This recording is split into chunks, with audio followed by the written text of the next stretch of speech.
Hello everyone, so we're back with another exciting episode of BMK Podcast to talk about the Durham Summer Fest. Today is also another interesting episode because I have a privilege to have Honourable MP Jennifer McKelvie with me today. Thank you for giving us the time. I know you're busy out there doing a lot of positive work for the community. I just want to start off with tell us more about your journey, how it's been so far in the MP role. In the MP role, well, firstly, I just love Ajax and Durham region. They've all been so very, very welcoming.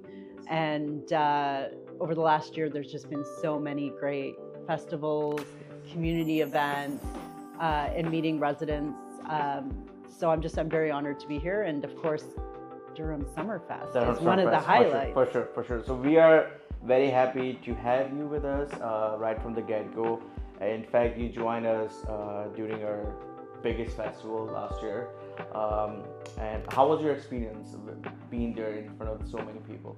Well, it was a great experience. I always kid around that, I can't sing, I can't dance, I can't cook.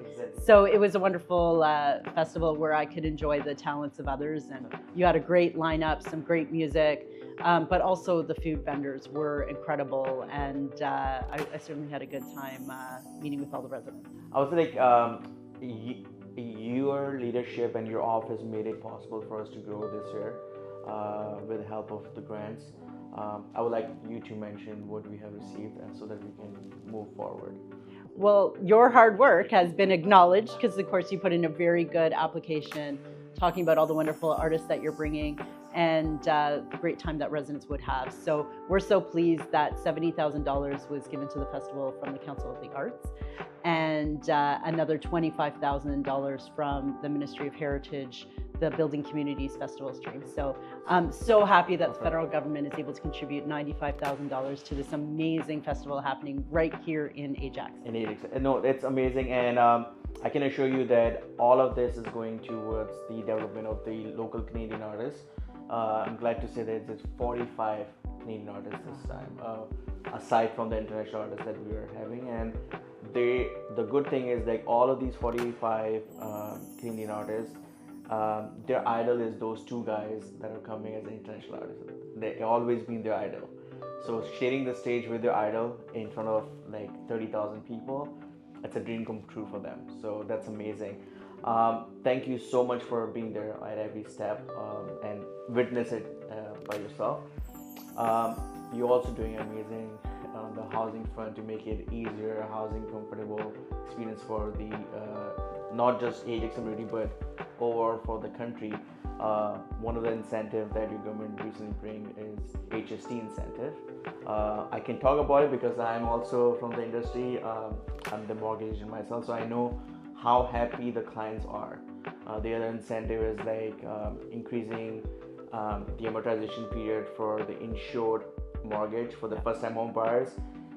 And I can tell you the positive impact that has made is like it used to be the case where more established families are buying the house, but now the youngsters, like I will say 90% of my clients are those who are coming fresh off the school, and that made them like the changes that you have made, like increasing the limit of RSP contribution, first time home buyers account, all of that in combination is helping them to dream, like to make their dream achieved right when they're off the school. So thank you so much for that.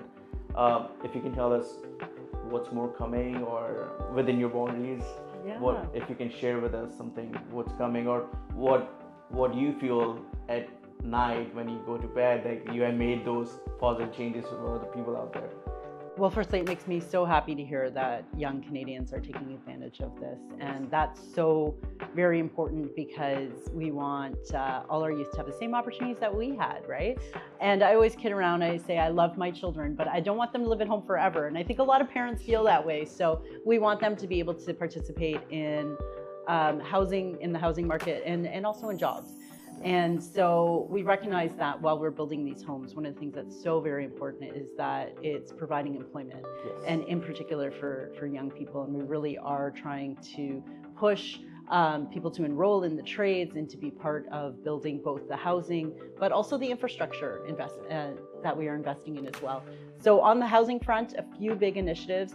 Just last week, Bill C-20, Build Canada Homes Act, passed through the Senate and received royal assent. And so this is so wonderful because it allows us to really stand up Build Canada Homes as a new Crown corporation. And they're really going to be focused on affordable rental housing, but also some affordable ownership, for example, with Habitat for Humanity. But what's important is that while they're about the affordable housing, they're also about catalyzing the new ways of building. And so they're really making a very concentrated effort in trying to push modern methods of construction. So panelization, modular housing, and that brings down costs for both the affordable rental housing, but also for all builders to use. So all the costs can come down for Canadians. So that's one initiative that's underway. Of course, you mentioned the HST rebate. So that is on all new homes in Ontario for 1 year. And it's a bit of a stimulus to get housing starts going and sales going and provide those opportunities for young people. So that can save $130,000 on a $1 million home. It is saving them a lot.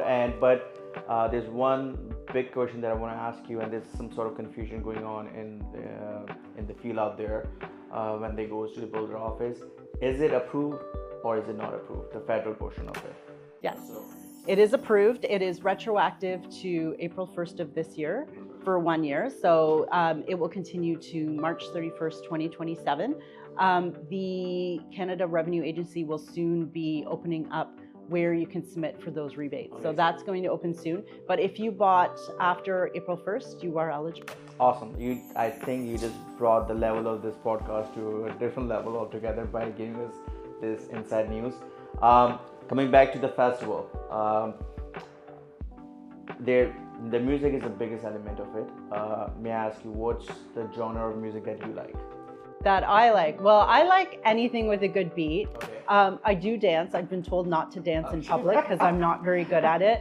But really, what I love about music is one, you can listen to it, relax at home. But when you're at a festival, watching other people get excited makes me so very happy. And I can say that at the festival last year, like, you can tell how happy people are to have these international artists here in Canada and have an opportunity to see them that they wouldn't get otherwise. So as much as I love enjoying the music, I think I also like the people watching side of it, right? Yes. So, and I will say, whenever I go to a concert and you see like those really hardcore fans, it's almost as much fun watching them as it is watching the band perform. No, so it's amazing because like the vision that we had is like, especially when you have a family of 5 or something, you want to go to concert, it's easily an expense of over $1,000. So these 2 headliners that we have, they came here last year and they performed in arenas where the ticket prices started from $65 over to $500. Wow. So now they're coming back with the same band. There are about 15 people that are traveling all over from Pakistan, and they're going to be performing with the same production. Everything's going to be exactly the same. The timing will be exactly the same, but this time people will get to enjoy it for free. So not only that your government supporting us with establishing or polishing the local art, but as well as bringing the international talent on stage without putting any burden on people's pockets. So a family of 5, a family of 10, or family of it's so funny. Like last year, and I literally had tears in my eyes. Last year, a family came to me. And they said, we just came to Canada 6 months ago. We're looking for opportunities, and we're sure we're gonna get some soon. But there's always a struggle, right? And they said like, we have small kids, and we were thinking where to take them. So again, kudos to your government because they mentioned the access to parks during the summer, which was really great. Yeah. They literally mentioned that, and the second thing that they mentioned was our festival. Great, good. It was amazing. It was like, okay, that's perfect. That's amazing. One last question: what are you most excited to see this year's festival? So it's 2 days. It is 2 days, yes. New location. New location. You're at bigger location. We're at Ajax Downs. Okay. Yes. So because they wanted, like, Ajax Go could not accommodate more than 20,000 people. Right. This year, I think minimal, I will say 30,000 people, but I think we're gonna see more people come. So certainly excited about the music, Yes. and watching how excited other people get too. It's pretty incredible. It was great to watch the crowd cheering last year. But I always like stopping by the food vendors and watching them cook. And I know there's the ones that chop up the food, They chop, yes. they flame it, Yes, and yes. it's like a whole production Whole production's going on. to watch that. So I think that's exciting as well as the food. And just saying hi to the residents of Ajax that are going to come out. Well, So it's a I'm nice way pretty to connect sure- with each other. Oh, I'm pretty sure they're also eager to meet you in person. But mentioning the food, I promise this is going to be last question. But mentioning of the food, any item that you like from the South Asian culture, like what, like, is there any favorites? Like, is it? Can you name them, or is it hard for you to name them? So I know it's not totally authentic, Okay. but I do love a good butter chicken. Oh, So okay, butter chicken. It's always butter chicken. always looking for a good one. My kids really love it as well. And I did make it once from home. It was a lot of work. There Okay, it was were work, yes. a lot of different spices and combinations in there, so it was fun to try out. So that's always good. Last year you had a corn with spices on Yes, it, and yes. it was spicy. That Yes. was really good. So I do like spices, but sometimes you gotta just have a little yogurt or something Got to it. take the edge off. So, but I'm always open to trying new things, and of course, like, who doesn't love like a good roti? Perfect. Thank you so much. Well, at the end, I would like to thank you and the government again for the generous $95,000 support, and we want to assure you that you will be happy to see the results of an outcome of those funding on August 22nd and August 23rd at Ajax Down. Any message for the community out there? I hope to see you there. Hope to see you there. Bilal's working really, really hard to put on a wonderful Yes. festival, and a huge thanks to all the volunteers Yes. and everybody that is involved in this really big event. And I know we're going to have a good time thanks to your very, very hard work. Thank you so much, MP. We'll see you there. See you there. Thank you.